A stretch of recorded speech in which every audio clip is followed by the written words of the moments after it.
it's now on the recording. So hey everybody, welcome to MS Office Hours. It is Thursday, March 16th, 2023. I am Stephanie Stevens, joined by my co-host.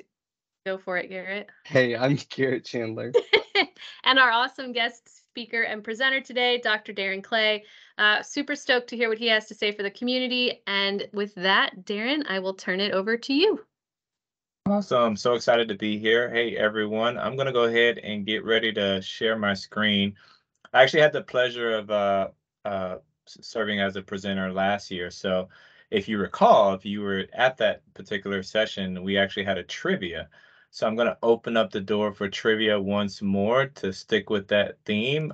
Again, happy to introduce myself, serving as a customer success manager here in the one and only the great Southeast region of the U.S. So super excited to be here. We're going to kick things off and get the party started with some trivia.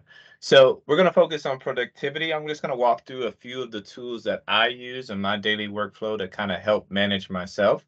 So as I walk through these tools, hopefully you have seen them, explored them, and or can inspire somebody else to try them out today. So first trivia question, and hopefully we can leverage the meeting polls for this. If not, we can just do traditional style and use chat. But this is the first question here that comes inside your poll. What type of file type? So what is the file type for a loop component?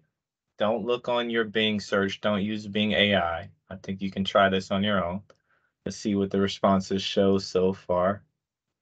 Yes, it is a fluid file type. So just so you know, in the future that will turn to .loop. So you'll have a loop file type, but yes, it is a fluid file type.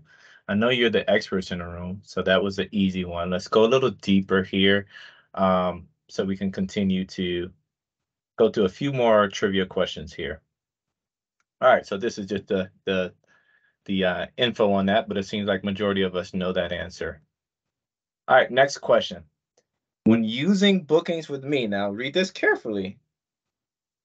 This is kind of strategic how I position this question. Now, this is the one we want you to really think hard about. How can users create a single use link? How can users create a single use link? Kind of a trick question. Let's see how we're doing. So the reason that was tricky is because theoretically you can restrict availability to a certain date range. Let's say, next Monday between 3 and 5 p.m. Technically, yes, you can do that, but there's actually a feature in a private meeting type of bookings with me in which you can actually create a single use link where literally that link expires after that booking is set. So pretty cool feature there. So if you haven't used that, we're going to test that out today. That might be a use case with the professors if they're doing like a special type of office hours, or if they're trying to do some things with a guest speaker, or if you're at the K-12 level, if you're doing some type of parent meeting, a special high stakes meeting, you can create that single use link for that particular scenario. So seems like some of us learned something new today, which is a great indicator. Going on to our last trivia question here. Which Viva feature provides suggested tasks from Outlook and Teams?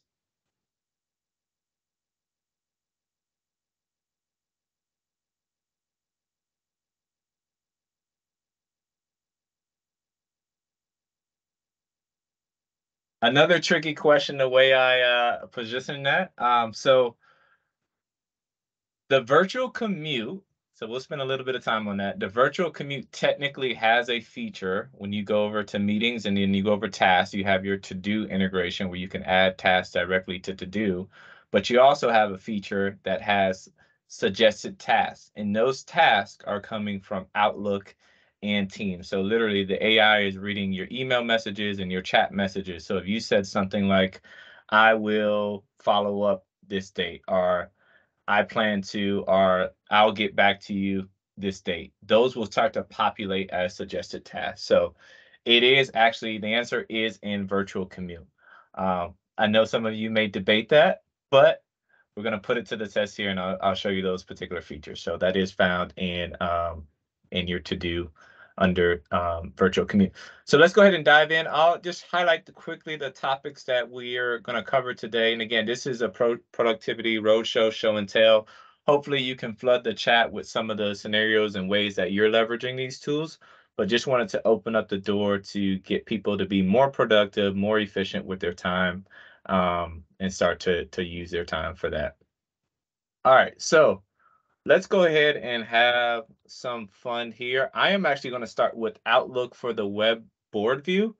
That's a feature that's not necessarily new as in fresh off the press, but that's a feature that in my humble opinion, is quite underutilized. So I'm actually going to show some scenarios in which you might want to use that. You might want to leverage that. It's available in Outlook for the web. So let's go ahead, start there. Then we go over to the virtual commute. Bookings with Me, which is a brand new, relatively new tool. It's still technically in public preview. So you might have access to it, you might not. We're going to go through that. And then Loop is my favorite tool. And then we'll have a Loop party to end out our time today. So let's go ahead and have some fun. The first thing I want to do here is go to Outlook for the web. So I'm going to go to Outlook.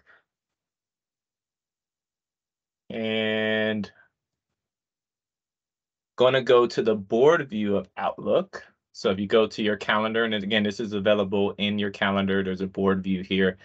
First place we likely go to, I think everybody has a routine of just going to their actual calendar. But in Outlook for the web, if you hover over to your right, you'll actually see a board. The cool thing about this board, it's a place where you can have a calendar, you can add notes from OneNote, you can create a collection, a repository of things that you want to complete. You can even go as far as setting goals in here. So if you have your New Year's resolution and you want to extend that a couple months, you can use this to hold yourself accountable over time. So let's go ahead and create one. I'm going to show you kind of a finished product here of one that I created, but just show you how easy it is to create. This is my Outlook calendar. So this is feeding directly from Outlook. I have full autonomy to kind of manipulate this. I can zoom in and out. So I can manipulate this as needed. But the thing I love about this, it takes your tasks, right? So if you're leveraging to do, you can take these tasks and you can highlight them. You could bring them over. You can set a due date. You can actually pull them to your board. So you can actually pull this to another board as you need to. You can actually move the task to Outlook itself. So you can actually drag this task over and drop it inside of Outlook. So now you're not only identifying the task, but you're actually committing to a specific time that you're going to complete that task. So that's a cool feature there.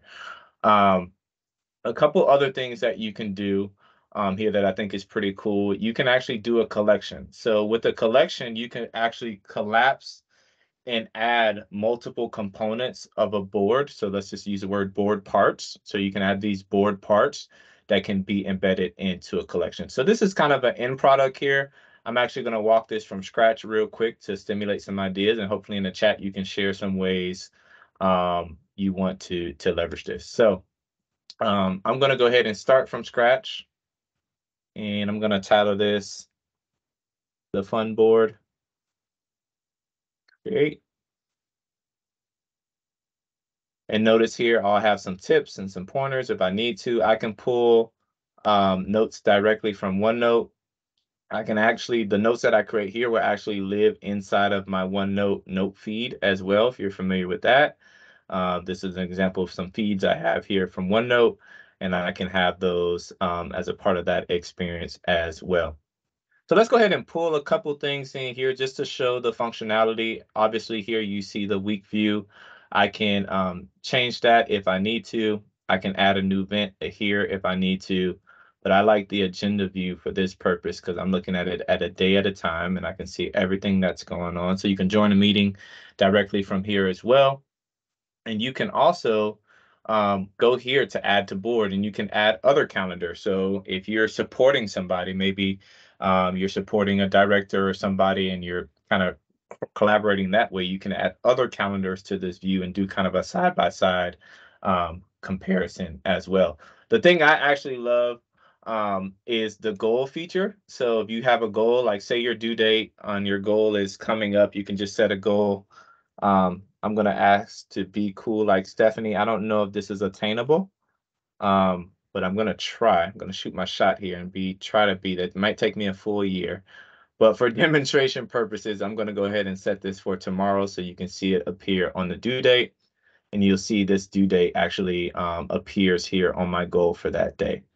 So let's go to the collection because I think you'll find particular value in this. So if I go to the collection, it almost is a little interesting because if you're familiar with Edge collection, it actually has the same kind of logo there. So hopefully that brought back some memories for those of you who use Edge. So you can drag items to this particular collection. And now this collection can kind of live. So you can kind of collect things and build out a series of things that you want to pull from. So I can add a task. So this is test task 1. I've added that task, test task 2. I can now pull some of this stuff here and I can drop this in as a part of this as I need to. So you can have a special task list here just for this particular goal that you're setting. You can name this collection. So I'm going to title this Team Collection. Okay. And now I have some flexibility here. Some of you are probably wondering about like, how does the board lock? How do you manage the views? Because I think that's the biggest question that I had when I first started using boards. But one of the things that I really appreciate about it is you can lock it down. So if you're fine with the dimensions and the way it's structured and kind of designed here as is, you can go ahead and lock this down. Some of you who are really big into color coding just know that you can change colors as needed. But if I wanted to lock this board, now I don't have to worry about resizing over time. I can just do that here. So those are pretty much the nuts and bolts at a very, very high level of the board. And you can even add a file, of course. A couple more things here. You can add a link. I think this is pretty cool. I'll go ahead and show this. You can add a person. So you can basically add a contact card. And that contact card will live right here. And as you need to, you can actually go to people and see other people in your org that you're working closely with as well. So it's a little cool feature here. So that was board inside of Outlook for the web. Now we're going to dive into bookings with me. I know in the chat, some of the folks mentioned that they don't have access yet. So let me go ahead and put a plug in for bookings with me. This actually lives inside your personal Outlook calendar. So I want to be very intentional about this. So it doesn't create a new calendar. I know sometimes when you think about bookings, you think about the IT oversight that comes with that. This is not creating a new calendar. I think that's why many faculty and staff actually love it, because it's a very user-friendly, quick setup, quick design, quick way to create one-on-one meetings. So this is designed for one-on-one meetings. If you have a system or a process in place that have multiple staff members, you definitely want to continue that route. But this is definitely designed for one-on-one meetings. All right, so if I want to create a bookings with me for you, if it's your first time, it's going to be in the calendar inside of Outlook for the web. It will say create bookings page, but for me, obviously, I've already created one, so I'm going to click on edit booking page. And when I go here, I'm going to see my different meeting types, right? I can create this in a snap. I have some cool bookings meeting types here. These are public meeting types, meaning that when I share this, so if I copy this over and I share this, the public meetings are going to be visible to anybody that has that link, right? So you didn't see I have one private meeting type. You're not going to see it on this view. That will be a separate link. So think of it almost as an unlisted video where you have to have that private link to give direct access to that person. Going back to what we learned earlier, there is a capability inside of Bookings with Me to create a single use link. I know Dwayne shared that earlier. Thank you so much. But this is exactly how you would get it. You would get a single use link. It won't expire until the booking is actually already made. So don't worry about sharing it and waiting to see, hey, is it expired? If it's not, that link will not expire until the booking is already made. So I'm going to go into the creation process real quick. Some of you are familiar with booking, so won't spend a ton of time on this. but just doing a office hours Thursday here. I'm going to categorize this. Just put a nice green category on here. Join us. You can automatically have a default Teams meeting here, so it will create a new Teams meeting if you have that. It will actually send an invite directly to you as the bookings site owner and the person that booked time with you, because it will require their email address. So just know that you don't have to worry about the management there. By default, you can have it set to 30 minutes. But I do want to bring attention to this, because even if you are using bookings with me, many people, I've had several phone calls where folks have not realized that you can set buffer time. So that's a big deal, right? Especially if you're doing in-person meetings and you need transition time, right? So being able to differentiate the two. So I'm going to go to advanced options here. Here's where you can customize your availability here as needed. So I'm going to go ahead and pull off every other day except Thursday. I'm going to keep Thursday. I'm going to just narrow this down from, let's just say 12 noon to 5 Eastern. And then you have your advanced options. This is a hidden gem for me. If you're not using this, I encourage you to use it. Basically, what this would do is set buffer time. So if you have a meeting, let's say that's set to end at 1 p.m., but you have a buffer time of about 30 minutes or so, you're going to be able to have this buffer time set so that next person that books time with you won't be able to book your next meeting until 1:30. So definitely something to use. Again, the good thing and the thing I hope you gather from this is it's a direct integration with your Outlook calendar.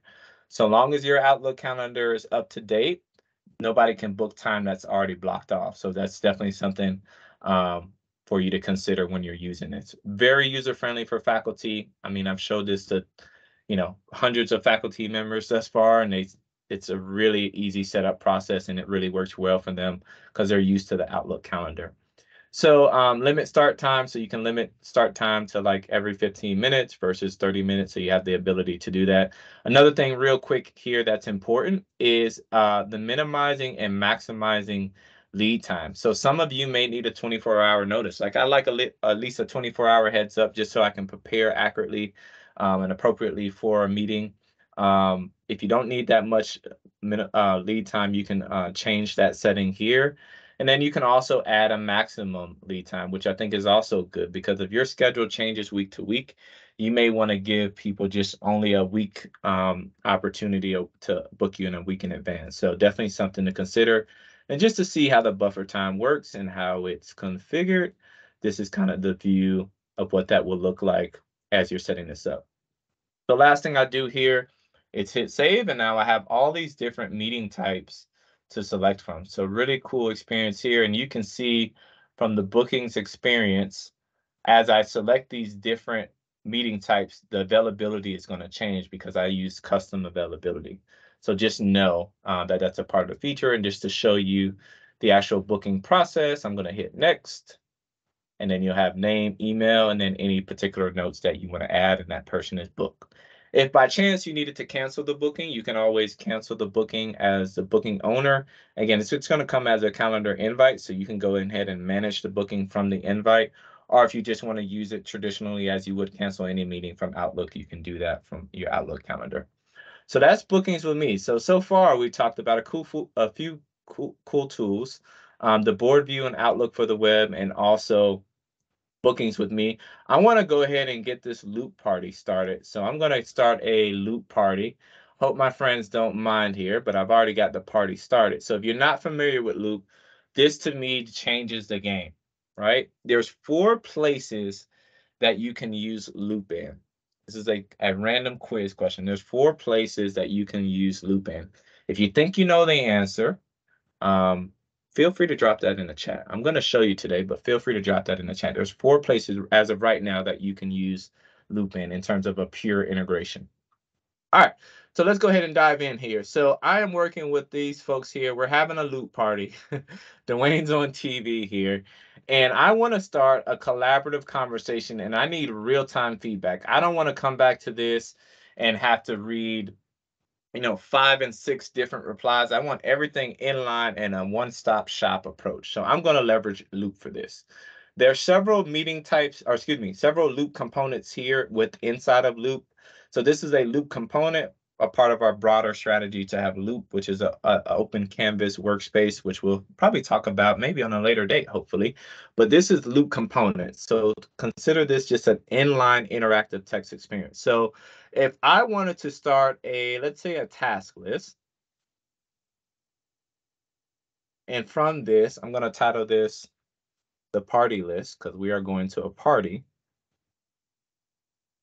And just like with anything, we need to order food, any good party, music. And you know what? I can't think of what else we need to order. So I'm going to ask the group, what am I missing? Okay. And I'm going to assign the food to Garrett. And I'm going to assign the music to Anthony. And I'm going to select a few due dates here.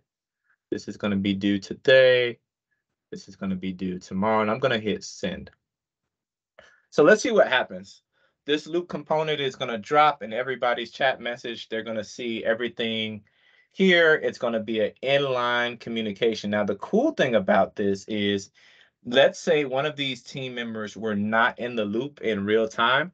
Since I tagged them and I mentioned them, they're going to get a notification in their email saying, hey, you've been added to a loop, or Darren has mentioned you. So you're going to still get that same email experience and that notification experience.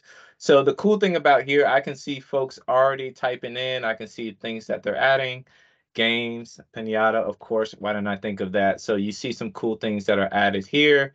They can add information. They could add context. So, but say, you know what? If we're going to have a party, we might as well do it pretty big, right? We might as well have some fun. So say if I wanted to take that same loop, and you know what? I wanted to cross-pollinate that. What I mean by that, I wanted to take that loop message and I wanted to send it to some other friends here. I can now paste this inside of an email, title my email just like I would any other email, send it to a whole different set of folks in my organization. And while everybody's typing, everything is going to get updated. So whether you receive this in an email and you're typing, this is going to be updated. Whether you're still in that original Teams chat, it's going to be updated as well. So it really spreads the collaboration and keeps it real time, interactive. And me as the party, I guess the party planner for the Loop Party, in this scenario, I don't have to worry about checking emails from 8 different people, checking this chat from 4 different people. Everything originates and starts in the loop itself. So that's really the power of loop. And I can even see who's in here at any given time. I can see who has access. Now, just for awareness, the loop is actually going to live inside of the originator's OneDrive. There's a special subfolder that's called Microsoft Teams Chat Files. So that loop is actually going to live there. So if you're ever wondering where the loop appears, that loop is actually going to live in that originator's OneDrive. A lot of features come in the loop soon, so definitely check the blogs, check MS Learn to learn more about that, but a lot of things coming down the pipe soon. So that is our loop party. Just wanted to demonstrate that for you. And the last thing I'll share here today really quickly for productivity, actually, I'm going to check the chat first to see if anybody was able to guess where loop lives. Yes, Jesse, yes. See if anybody else got that. Not Excel yet. So it will live in Outlook for the web, our regular Outlook desktop. It will also live in Whiteboard. It will live in Word Online, and of course, Teams. So you get all of those integrations here. And just to show you what that looks like, I have a couple of examples here. I have a whiteboard here. I have a loop here. You'll always recognize it's a loop by this nice little loop symbol here, but I have this loop here. It's in a whiteboard. If I wanted to drop that in a Word document, I can do that here as well. And that loop is fully interactive. So no matter who you are, as long as you have access to the loop in my organization, you're going to be able to chat away and do real-time updates in real time. So you're going to have that flexibility to do that. Last thing I'll share here, one of my hidden gems, one of my absolute favorite features is the virtual commute inside of Viva Insights. I know some of you may not know it just based off our little trivia game. So definitely excited to be the first person to show several of you how to leverage virtual commute. But it's a part of our Viva Insights, your personal insights. Everybody has access to this.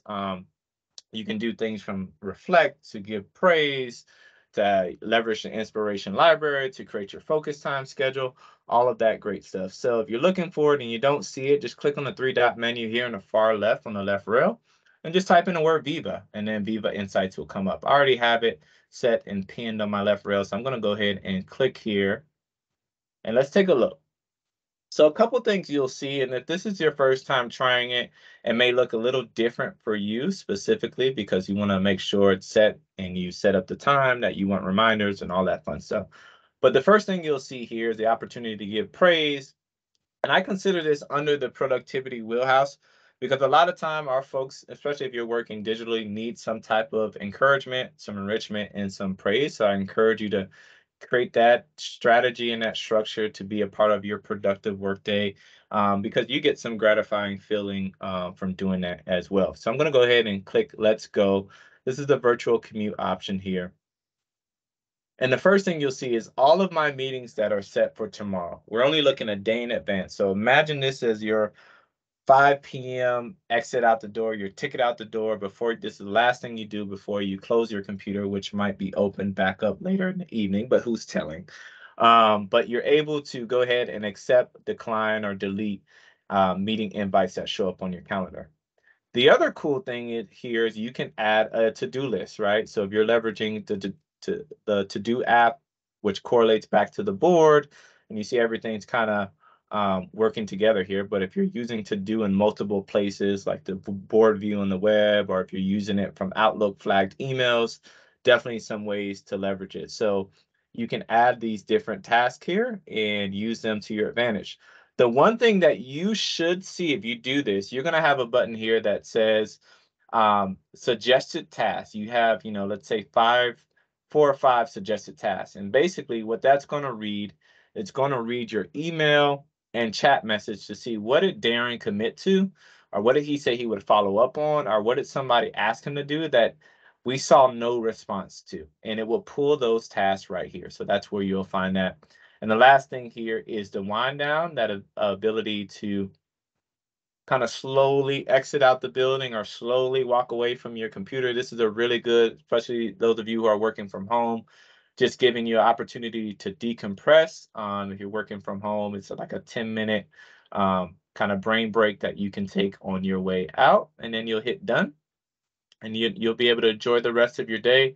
You can set this up to be like an auto reminder every day at the same time. So I have mine set up for every afternoon at the same time, and I get a reminder to do my virtual commute.